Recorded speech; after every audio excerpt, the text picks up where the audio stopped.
Ang kwentong mapapakinggan nyo ngayon ay sinulat ni Jill from Bulacan at pinamagatan niya itong Ang Murang Paupahan. Ako si Jill, taga Bulacan na ako ngayon at 32 years old na. Pero hindi ko makakalimutan ang naging karanasan namin ng mama ko noong grade 6 pa lang ako. Nakatira kami noon sa Old Balara sa Quezon City. At doon ito nangyari. Dahil gagraduate na ako ng mga panahong yun ng elementary, ginusto ng mga magulang ko na makakuha ng bahay na mas malapit sa hintayan ng bus. Dahil gusto nila na mag-high school ako sa alma mater ni Papa sa Cubao. Kaya naman agad-agad silang naghanap ng murang mauupahan sa bukana ng Old Balara area na malapit lang sa overpass ng Luzon Avenue na ngayon ay isa na itong malaking kolumbaryo. At agad namang nakakita ng magandang paupahan ang mama ko. Offer sa kanya yun ng naging kaibigan niya sa parent-teachers gathering. Sobrang ganda ng offer kasi malaki ang bahay na bungalow type. May 2 kwarto na saktong-sakto sa amin dahil nagdadalaga na ako ng mga panahong yun. Isa pa, lahat ng kasangkapan sa bahay ay kasama na sa upa. Kumbaga, titira ka na lang kung tutusin. May TV, may ref, may malalaking sofa at ang banyo, may bathtub pa. Taong 2006 iyon, pinakamurang upa ay nasa 1,500 para sa isang studio type na room. Itong offer na ito ay pwedeng presyohan ng 5,000 to 8,000 pesos ng may-ari. Kaya naman talagang laking tuwa ng mama ko nang i-offer lang ito sa kanya ng 1,500. Dahil siyempre, bukod sa malaki, mura siya. Isa pa, pasok na pasok sa lokasyon na gusto nila mama at papa. Pero napaisip ang mama ko, bakit sobrang mura? Nasa Quezon City tayo. Habang nag-iisip, naka-receive ng text ang mama ko mula sa kaibigan niyang yon. Sis, gusto mo bang bisitahin yung bahay? Libre ako bukas. Sabado iyon. Nag-reply naman si mama. Sige sis, isama ko ang mister at anak ko. Saan tayo magkikita? Nag-reply naman agad ang ka-text niya. Sige sis, sa harap na lang ng gate ng Old Balara Elementary School tayo magkita. Ang school na pinapasukan ko noon ay malapit sa squatters area sa Old Balara na kung tawagin nila noon ay Sapang Kangkong. Ngayon ay nilipat na ito sa Doña Felicidad.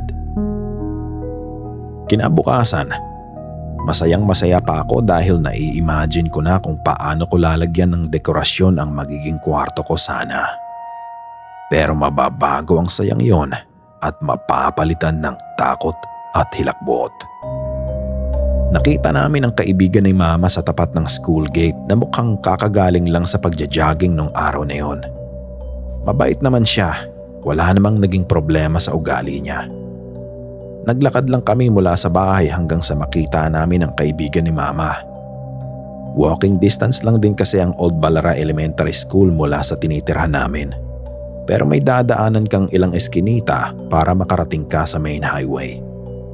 Kaya nga gustong-gusto ng mga magulang ko na makalipat kami para makaiwas ako sa mga ganong daanan dahil delikado para sa akin, lalo na at babae ako. Kung lalakarin ko naman mula sa amin at dadaan sa main street ay lubhang napakalayo dahil sa tandang sora na ang labas ko. Habang naglalakad kami, nagkukwentuhan silang dalawa at kami naman ni Papa ay naglalakad kasunod nila. Halos 5 minuto lamang ay nandoon na kami sa harap ng malaking bahay. Malawak rin ang harap niya at pwede mong gawing tindahan kung gusto mo dahil tabing kalsada lang siya. Sa una, mukhang ordinaryong bahay lang naman ito. Walang kakaiba. O akala namin, wala. Inanyayahan kami ng kaibigan ni mama na pumasok sa loob ng bahay. At masaya naman kaming sumunod dahil gusto naming makita ang loob nito. Kumbaga may halo na ring excitement. Pagpasok ni mama sa loob ng bahay, ay sinalubong siya ng kakaibang lamig at bigat ng katawan. Mabanggit ko lang din pala na si mama ay sensitive pagdating sa mga spiritual presence at bukas ang kanyang third eye. Kaya naman alam niya kaagad kung may mali sa isang lugar. Si Papa naman, ayon sa kanya ay tila pakiramdam niya ng mga oras na yon ay lumalaki ang kanyang ulo at nagtatayuan ang balahibo niya sa batok. Ako naman ay nakakapit kay Mama dahil tila nilalamig ako.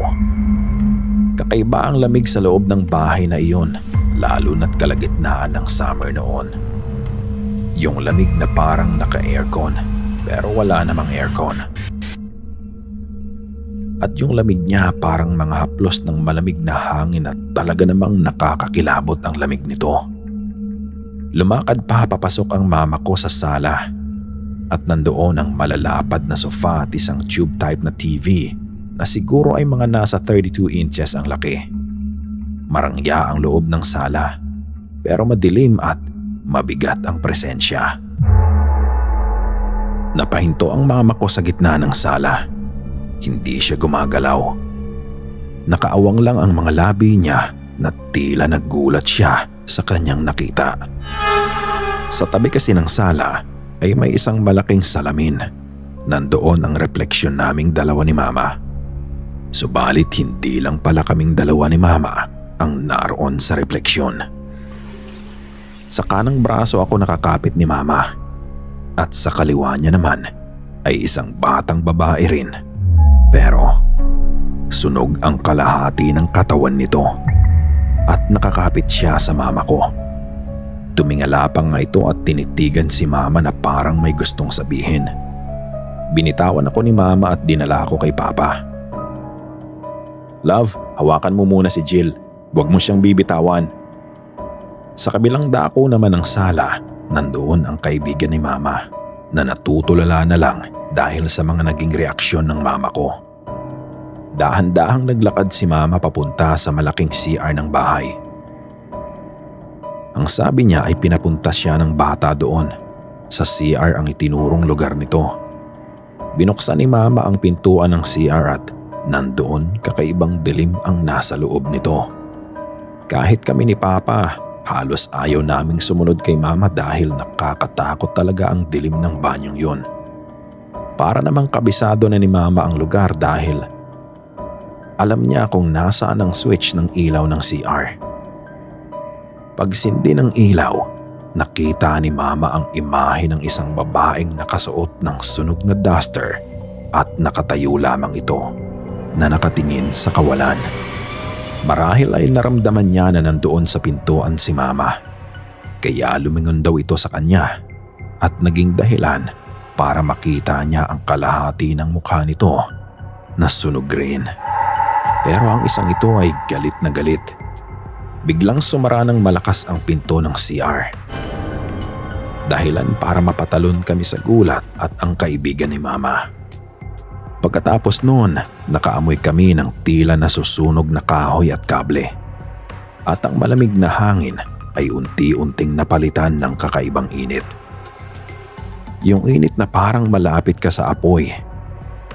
Halos nakakapaso. Kakaiba ito kaysa sa init na nararamdaman mo kapag summer. Ito ay parang sinusunog kami at kasabay rin ito ang lalo pang paglakas ng amoy ng nasusunog na kahoy at kable. Sumigaw si Papa. "Love, umalis na tayo!" Pero si Mama nakatayo lang sa harap ng pintuan ng CR. Tila dumikit na ang mga paa niya sa kinatatayuan niya at hindi siya gumagalaw. Maya-maya pa, nagtunugan ang mga kasangkapan sa kusina at naglaglagan ang mga gamit na parang may galit na nagwawala sa loob. Takot na ako ng mga oras na yon. Pero mabuti na lang at nandoon si Papa. Mabilis na inilabas ako ni Papa ng bahay kasama ang kaibigan ni Mama. At mabilis rin niyang hinatak ng malakas si Mama sa kinatatayuan niya palabas ng bahay. Pawis na pawis kaming lumabas ng bahay na iyon. Si Mama naman ay nakatulala pa rin. Kinamusta ako ni Papa. "Jill, okay ka lang?" tanong niya. "Opo, Papa," sagot ko. Maya-maya pa, nang mapaupo na si Mama, ay tila hinang-hina siya. Bigla siyang umiyak sa di namin malamang dahilan. At dahil sa mga nangyari, inimbitahan kami ng kaibigan ni Mama na magpahinga na muna sa bahay niya. Mga 3 bahay lang naman ang pagitan mula sa pinapaupahan niyang bahay na iyon. At pagdating namin sa bahay ng kaibigan ni Mama, agad-agad niya kaming pinainom ng tubig at halatang takot na takot rin siya sa nasaksihan niya. Ayon sa kaibigan ni Mama, walang tumatagal sa bahay na iyon na pinapaupahan niya. Pinakamatagal ng araw ang 1 buwan.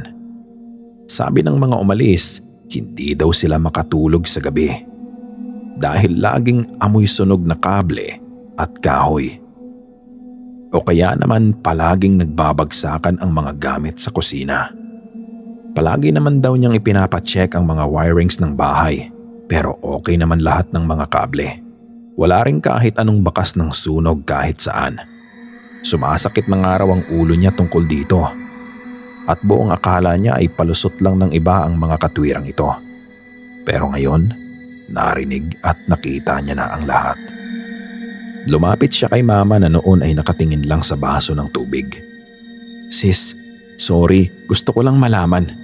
Anong nakita mo?" Sumagot naman si Mama. "Sis, anong nangyari dyan sa lugar na yan bago siya maging bahay?" Napaisip ang kaibigan ni Mama. Sabi nila, dati raw yung cross na daan. Napahinto siyang bigla habang nagsasalita. Dahil agad-agad na dinugtungan ni Mama ang sinabi niya. At dyan sa cross na daan na yan, may mag-inang nasunog, tama. Nanlaki ang mga mata ng kaibigan ni Mama. "Paano mo nalaman, sis?" Pinakita ng batang babae sa akin kanina. Mangiyak-ngiyak ang tono ng boses ni Mama ng mga sandaling yon. Damang-dama ko ang lungkot sa tinig niya. Tila awang-awa siya doon sa bata. Ayon sa kaibigan ni Mama, noong 1940s to 50s daw, kwento ng lola niya, meron daw mag-inang nasunog sa gitna ng cross na daan na yon. Natuklasan daw kasi ng babae na nambababae ang kanyang asawang lalaki. At isang dapit hapon, tinakot niya ang kanyang asawa na kung hindi iiwan ang kanyang kabit, ay magpapakamatay siya. At idadamay niya ang kanilang nag-iisang anak na babae sa pamamagitan ng pagsunog sa kanilang dalawa. Sinubukan naman daw itong awatin ng lalaki, ngunit tila tuluyan na itong nawala sa katinuan at binuhusan ng langis ang kanyang anak at ang kanyang sarili. Pagkatapos ay sinilaban niya ang katawan nilang mag-ina. Dahil nga masukal pa noon ay napakalayo ng mga kabahayan. At kahit sumisigaw ang lalaki para humingi ng tulong, ay halos walang nakakarinig. At lubhang huli na ang lahat dahil nasunog na ang kalahating katawan ng kanyang mag-ina, na di kalaunan ay naging sanhi na rin ng kanilang pagpanaw. Ang lolo niya ay naging kapitan ng lugar na iyon. At dahil noon, right of positioning lang ang kailangan para makapagpatayo ka ng bahay. Kinuha ng lolo niya ang lugar na iyon hanggang sa na-develop na ito at naipasa na sa kanila.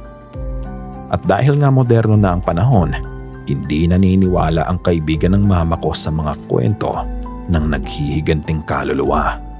At dala na rin siguro ng tigas ng kanyang ulo, pinatayuan niya iyon ng bahay para gawing paupahan. Matapos ang kwento ng kaibigan ni Mama ay nagpaalam na kaming umuwi. Hinding-hindi na kami bumalik pa muli doon. Binilinan pa nga ni Mama ang kaibigan niya na ipabless ang bahay. Pero hindi namin alam kung talagang ginawa nga niya iyon. Pagka-uwi namin ng bahay, nagpabili si Mama ng yelo kay Papa. Takang-taka naman kami ni Papa kung bakit kailangan ni Mama ng yelo. Hanggang sa ipakita niya ang kanyang braso. At doon, nakita namin na nagkaroon siya ng pasa.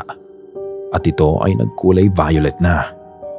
At ang pinaka nakakakilabot pa, dahil bakas na bakas ang maliit na kamay ng isang bata sa braso niya. Habang dinadampian ito ng yelo ni Papa, narinig kong sabi ni Mama, Kawawang bata. Napakagandang bata. Mula noon, tuwing lilipat kami, ipinagtatanong muna namin ang lugar at ang bahay na gusto naming lipatan para hindi na muling maulit ang naranasan namin. Hanggang sa nakabili na nga kami ng sarili naming bahay dito sa Bulacan.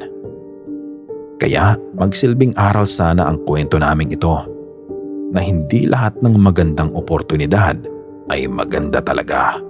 Dahil ang iba ay may tinatagong sekreto na kung hindi mo susuriin ay ikakapahamak mo.